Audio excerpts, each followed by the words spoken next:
Samantala, pursigido ang komisyon sa wikang Filipino na ipakilala ng mas mabuti ang ating sariling wikang Filipino. Kabi-kabilang workshop ukol sa pambansang wika ang isinasagawa nila ngayon sa iba't ibang bahagi ng bansa. Kaugnay nito, makakapanayam natin ngayong hapon ang kilalang makata, kritiko, editor, tagapagsalin at administrador pangkultura. Ang kasalukuyang tagapangulo ng komisyon sa wikang Filipino, ang pambansang alagad ng sining o national artist sa literatura, Dr. Virgilio Almario. Magandang hapon, Dr. Almario.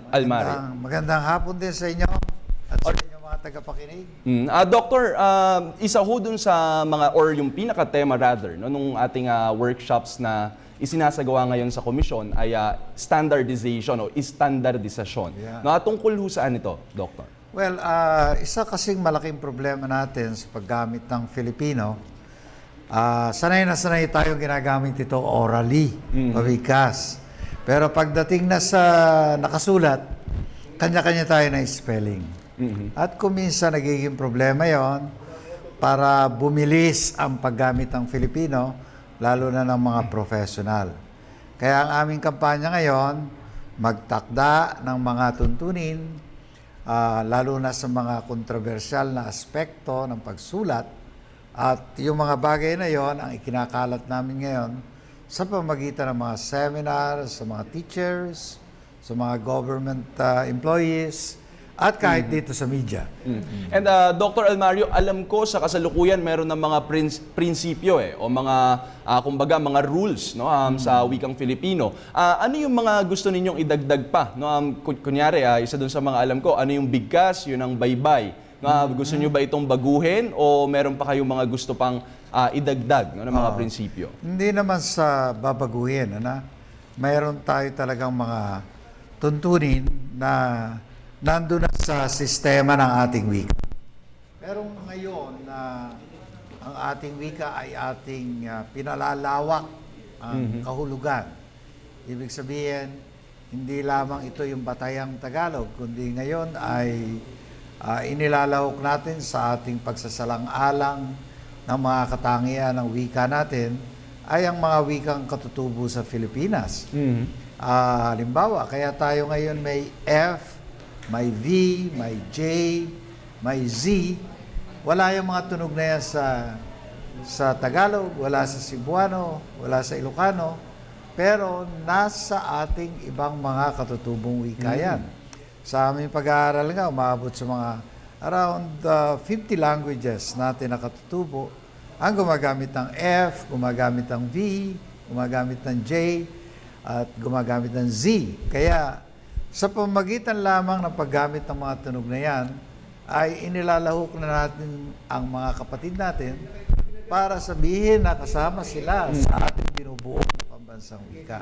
Okay, Dr. Almario, actually hindi ko to alam, no, na ginagamit na pala yung F, no, yung V ng mga katutubong Pilipino. Ibig sabihin ba nito, kumbaga wala nang problema kung gagamitin natin yung kumbaga original na pagbaybay, no, dun sa Ingles na F yung gamit, V yung gamit kapag nagsasalita tayo ng Filipino? Yung mga bago nating hihiramin ng mga salita mula sa Ingles, sa Espanyol, o kahit sa German, o kahit sa iba pang mga wika, ay hindi na natin kailangang i-convert halimbawa ang F into B, into P, o yung V into B, kasi meron na nga tayong mga tunog na kapareho ng mga iyon. Alright. And Dr. Almario, bahagi rin ng standardization na isinusulong ninyo itong Atlas Pilipinas. Tama ba ito, Dr. Almario? Well, alam niyo kasi hanggang ngayon,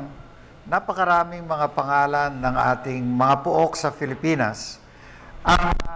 Ang ginagamit na spelling ay yung spelling na ipinamana sa atin during the Spanish period. Magandang halimbawa, Mindanao. Yung Mindanao, pagka talagang ipinailalim mo sa paraan ng pagbaybay ng mga Pilipino, hindi dapat na Mindanao, AO yun. Kasi pagka AO yun, ang bigkas dapat doon, Mindanao.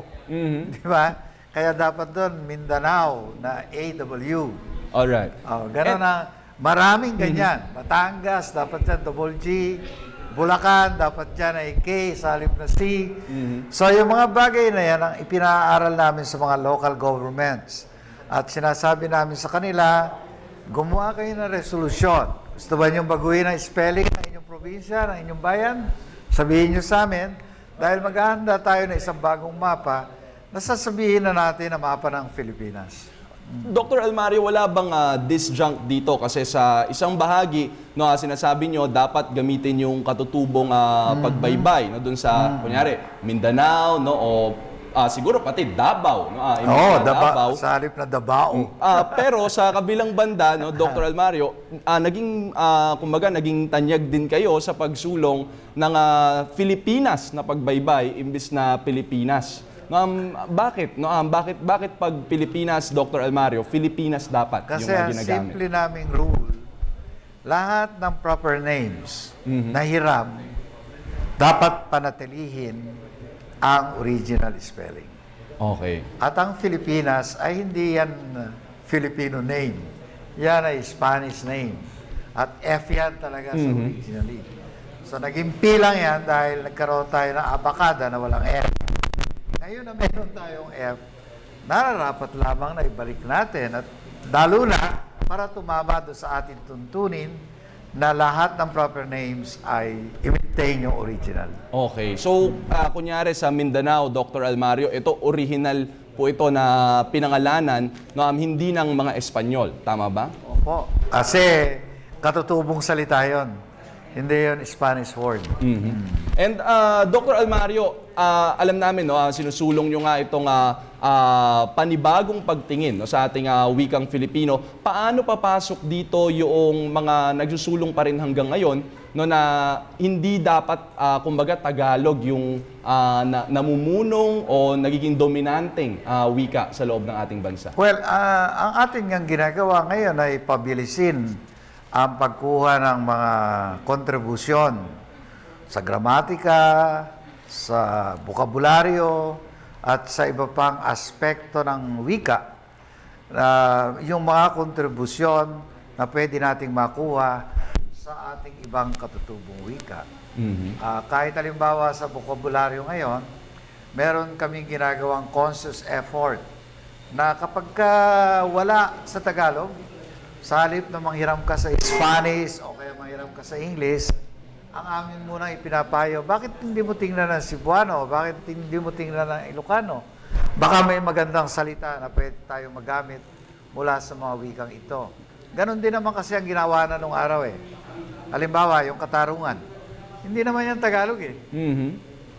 Walang salitang Tagalog na katarungan. Talaga? Oo.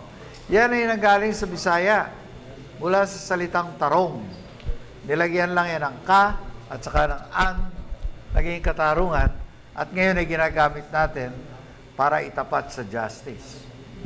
Dr. Almario, yung kasama ko rin, no, si Kirby Cristobal, meron din siyang nais na itanong sa inyo. Dr. Almario, magandang hapon po sa inyo, si Kirby po ito, sir. Sir, tanong ko lamang po, no, gaano po kahalaga yung stressing po ng bawat salita o bawat po wika na itinuturo po natin dun sa atin pong mga kabataan, lalo sa mga chikiting na magsisimula pa lamang po matuto ng mga ganitong salita. Gaano po kahalaga yung pag-stress ng mga tamang letra at yung tama pong pagbigkas nito? Napakahalaga. Kasi lalo na ngayon na tayo ay nagsasaalang-alang ng mga salita mula sa mga katutubong wika. Napakarami nating salita na pareho ang spelling, pero dahil sa bigkas, iba ang meaning. Halimbawa, pinakamagandang halimbawa ko lagi dito, yung salita na L-A-Y-A. Okay, laya. Di ba? Yan, pagka walang accent at pinabasa mo sa isang Ilocano, ang magiging basa niyan dyan, laya. At hindi freedom ang meaning sa Ilocano niyan. Ang meaning sa Ilocano niyan, luya. Kita nyo? Pagka nadinig mo naman yan na isang Bicolano, ang L-A-Y-A sa isang Bicolano, bibigkasin niya ng laya. Pagka binigkas niya ng laya, meaning nun, mature na coconut. Nakita nyo? Kaya kinakailangan para pagkaroon ng tiyak na pagpapakahulugan sa isang ini-spell na salita ay dapat nalalagyan mo ng correct accent. Oh, Dok, hindi ba magkakaroon ng problema doon sa pagtuturo lalo ngayon no, nagkakaroon po ng malaking pagbabago pagdating po sa wikang Pilipino. Hindi po ba magkakaroon ng agam-agam yung katulad po yung mga bata na ganito po ang turo dati sa amin yan tapos ngayon na bago na po ng ganito. Ano po yung pinaka-best na explanation para po mas ma-adapt nila ng mas maganda ito? Ala naman tayo binabago. Ang ginagawa lang natin ngayon, binabalik natin, binibigyan natin ng emphasis yung mga nakakalimutang ituro. Lalo na yung accent. Matagal na hindi tinuturo yan ng mga teachers. Kaya tuloy, kahit sa mga sa Tagalog area, ang daming mga salita ngayon na nagbago ang bigkas dahil yung mga bata hindi naturuan ng wastong pagbigkas. Ito, Dr. Almario, matagal ko na rin gustong matanong ito. No? Ano yung opinion ng komisyon no, sa wikang Filipino given na mukhang gusto ninyo standardized So stricto no na sumusunod sa ganitong mga batayan sa mga umuusbong na mga ano bang tawag dito, mga kumbaga parang sub-language o jargon na yung kunyari sa mga Jejemon Dr. Almario no sa salitang swarding no bakla. Ano yung pagtingin ng komisyon dito? Kinikilala ba ito na bahagi rin ng wikang Filipino? Oo, bahagi yan. Hindi natin pwedeng alisin yung ganyang mga, ang tawag ko dyan, mga experimental languages. Hindi yan sub. Pagka sinabi mo kasi sub, mababa eh. Di ba? Sa akin yan, mga experimental languages, at gusto ko yon. Kasi nagpapakita na meron tayong mga grupo ng tao sa Pilipinas na yung kanilang creativity ina-apply nila sa language. Kahit na kung minsan napaka-esoteric, napakahirap maintindihan, language nila yun eh. Hindi naman nila pinipilit sa atin yun eh. And later on, ang nakikita ko, ever since naman merong mga ganyang eksperimento, nawawala yan after a while, pero napapalitan ng iba. At pagka naman maganda yung pagkaka-experiment, kahit na nawala na yung buong experiment, meron siyang natitira na 1, 2, 3 salita na natatandaan ng taong bayan. Kaya nakaka-contribute siya sa mainstream. Ito yung siguro yung mga gaya ng mga salitang Jeprox, no? Dr. Almario. No? Meron pa. Alright. Ewan ko kung may gumagamit pa yan. Ako minsan, no? Para cool kunyari. Anyway, Dr. Almario, ano pa po ang susunod sa KWF? Para sa taong 2015, ano pa po ang mga proyektong inyong isusulong, mga kampanyang inyong ipaglalaban at ipapalaganap? Ang pinakamalaki naming proyekto for next year, una ay magkakaroon kami ng kongreso hinggil sa language planning. Alam nyo kasi, ang wika, talaga ipinaplano yan eh. Nai-engineer yan. Kaya gusto namin magkaroon ng sistema para mapabilis na yung pagpapalaganap ng ating wika at paggamit dito sa mga formal discourses.